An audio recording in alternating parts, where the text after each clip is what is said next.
Was DC Museum shooter Elias Rodriguez a member of PSL? American Communist Party leads Free Palestine protests in U.S.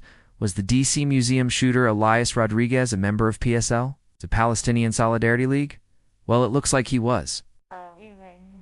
According to reports, Rodriguez had attended a protest outside the Israeli embassy in Washington, D.C. What was that protest about? It was about, guess what, Palestine.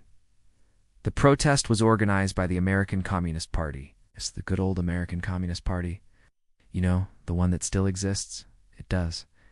And it is apparently very active. According to reports, members of this party were at the forefront of the so-called Free Palestine protests in the U.S.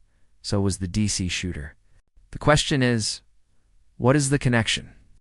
And more importantly, what is the motive? Why did he open fire at the Holocaust Museum? Is he trying to send a message to Israel or to the U.S. or to both? Remember, this is America we're talking about. There are laws to deal with such threats. If you don't like your country's policy on Israel, vote, protest, raise your voice.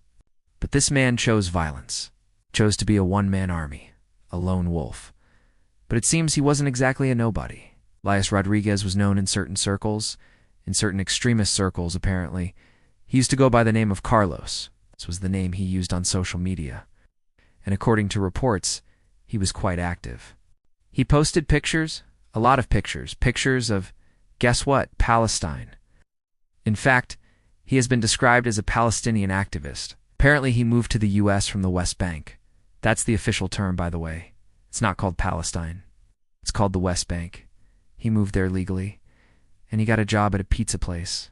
His colleagues described him as a nice guy, hardworking, kept to himself mostly. But once in a while he would get very angry. Very, very angry. This was during one such episode that he went on a shooting spree. On May 14th, he celebrated what he called Palestinian Earth Day. It's actually called Palestinian Prisoner Day, he wrote. Quote-unquote, Happy Palestinian Earth Day to my fellow Palestinians. As the descendants of the indigenous people of Palestine, we celebrate our resilience and our steadfastness on this land, the land of our ancestors. Beneath this post, he shared a picture of Mavi Marmara, a Turkish ship. This was the ship that tried to break Israel's naval blockade of Gaza. It happened back in 2010. 9 Turkish nationals were killed. They were trying to smuggle weapons into Gaza. The incident happened off the coast of Gaza. Coming back to the post, what else did he write? He wrote, The struggle for self-determination and independence continues. From the banks of the Jordan River to the Mediterranean Sea, we will continue to resist the occupation and apartheid regime. Apartheid, he calls Israel an apartheid state. Sounds familiar, doesn't it? We've heard world leaders use this term. Even India's external affairs. Minister S. J. Shankar. He was in Israel last week, and he used the word apartheid to describe the situation.